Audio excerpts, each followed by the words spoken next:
IMF는 끝났는데 왜 사람들은 더 가난해졌을까? 경제는 성장했는데 왜 내 삶은 더 팍팍해졌을까? 안녕하세요. 오늘은 조금 불편하지만 꼭 이야기해야 할 주제를 가져왔습니다. 많은 사람들이 IMF를 기억합니다. 1997년 대한민국은 국가부도 직전까지 갔고 수많은 기업이 무너졌으며 수많은 사람들이 직장을 잃었습니다. 그리고 우리는 배웠습니다. IMF는 끝났다. 그런데 이상한 일이 있습니다. IMF는 끝났는데 왜 사람들은 계속 힘들다고 할까요? 왜 경제 규모는 커졌는데 삶은 더 팍팍해졌다고 느낄까요? 왜 GDP는 증가했는데 내 월급으로 살 수 있는 것은 줄어든 것 같을까요? 오늘은 이 질문을 부동산 투자자 그리고 경매 투자자의 관점에서 이야기해 보겠습니다. 1. IMF 이후 한국은 정말 성장했다. 먼저 인정해야 할 사실이 있습니다. 한국은 IMF 이후 엄청난 성장을 했습니다. IMF 당시 한국 GDP는 약 5천억 달러 수준이었습니다. 지금은 그 몇 배 규모가 되었습니다. 수출도 늘었습니다. 기업 경쟁력도 높아졌습니다. 기술력도 성장했습니다. 생활 수준도 좋아졌습니다. 20년 전과 비교하면 스마트폰, 인터넷, 자동차, 의료 서비스 모든 것이 발전했습니다. 그런데 왜 사람들은 부자가 된 느낌보다 더 가난해진 느낌을 받을까요? 이 사람들은 돈이 아니라 화폐를 보고 있었다.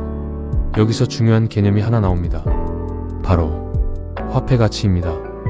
많은 사람들은 돈이 많아졌는지 적어졌는지를 통장 잔고로 판단합니다. 하지만 진짜 중요한 것은 얼마를 가지고 있느냐가 아니라 그 돈으로 무엇을 살 수 있느냐입니다. 예를 들어보겠습니다. 2000년대 초반 서울 아파트 한 채가 2억에서 3억 하던 시절이 있었습니다. 당시 1억 원은 정말 큰 돈이었습니다. 그런데 지금은 어떨까요? 1억 원으로 서울 아파트를 사는 건 사실상 불가능합니다. 즉, 돈의 숫자는 그대로인데 돈의 힘은 줄어든 것입니다. 3. IMF 이후 진짜 승자는 자산이었다. 이 부분이 핵심입니다. 많은 사람들은 열심히 일하면 부자가 될 수 있다고 생각했습니다. 하지만 IMF 이후 세계는 바뀌었습니다. 중앙은행들은 경기가 어려워질 때마다 돈을 풀기 시작했습니다. 2008년 금융위기, 2020년 코로나, 엄청난 유동성이 시장에 공급되었습니다. 그 돈은 어디로 갔을까요? 부동산, 주식, 토지, 금, 자산 시장으로 흘러갔습니다. 그래서 노동소득은 천천히 증가했지만 자산 가격은 훨씬 빠르게 상승했습니다. 4. 같은 월급을 받아도 더 가난해진 이유. 예를 들어보겠습니다. 2005년 연봉 4천만 원인 사람이 있습니다. 2026년 연봉 7천만 원이 되었습니다. 숫자만 보면 부자가 된 것 같습니다. 하지만 같은 기간 서울 아파트, 토지, 주요 자산 가격은 몇 배씩 상승했습니다. 즉, 월급은 올랐지만 자산을 사는 속도를 따라가지 못한 것입니다. 그래서 사람들은 나는 열심히 살았는데 왜 뒤처졌지? 라는 느낌을 받게 됩니다. 5. 부동산이 오른 게 아니라 돈의 가치가 떨어진 것이다. 여기서 관점을 한번 뒤집어 보겠습니다. 많은 사람들은 집값이 너무 올랐다고 말합니다. 그 말도 맞습니다. 하지만 다른 관점도 있습니다. 혹시 집값이 오른 것이 아니라 돈의 가치가 떨어진 것은 아닐까? 생각해 볼 필요가 있습니다.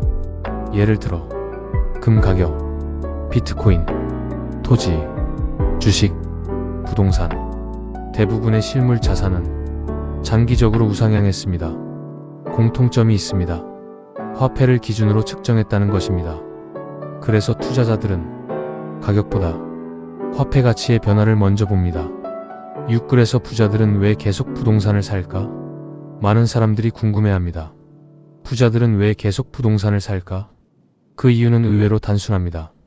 그들은 집을 사는 것이 아니라 화폐 가치 하락을 방어하는 자산을 사는 것입니다. 특히 입지 좋은 부동산, 생산 가능한 토지, 현금 흐름 나오는 건물, 이들은 장기적으로 화폐 가치 하락에 대응하는 수단이 되어 왔습니다. 7. 경매 투자자에게 가장 중요한 교훈. 그럼 경매 투자자는 무엇을 배워야 할까요? 많은 초보 투자자들은 얼마나 싸게 사느냐에 집중합니다. 하지만 진짜 중요한 건 어떤 자산을 보유할 것이냐입니다. IMF 때도 2008년 금융위기 때도 코로나 때도 결국 살아남은 사람들은 좋은 자산을 보유한 사람들이었습니다. 반대로 현금만 들고 있었던 사람들은 화폐 가치 하락을 그대로 맞았습니다. 결론. 오늘 내용을 한 문장으로 정리해 보겠습니다. IMF는 끝났지만 자산을 가진 사람과 자산을 갖지 못한 사람의 격차는 오히려 더 커졌습니다. 그래서 앞으로 투자에서 중요한 것은 단순히 돈을 모으는 것이 아니라 화폐 가치 하락을 이길 수 있는 자산을 찾는 것입니다. 그리고 경매는 그 자산을 시장 가격보다 낮게 확보할 수 있는 방법입니다. 여러분은 어떻게 생각하시나요? IMF 이후 가장 크게 변한 것은 무엇이라고 생각하십니까? 댓글로 여러분의 생각을 남겨주세요. 오늘도 시청 영상이 유익했다면 구독과 좋아요 부탁드립니다. 감사합니다.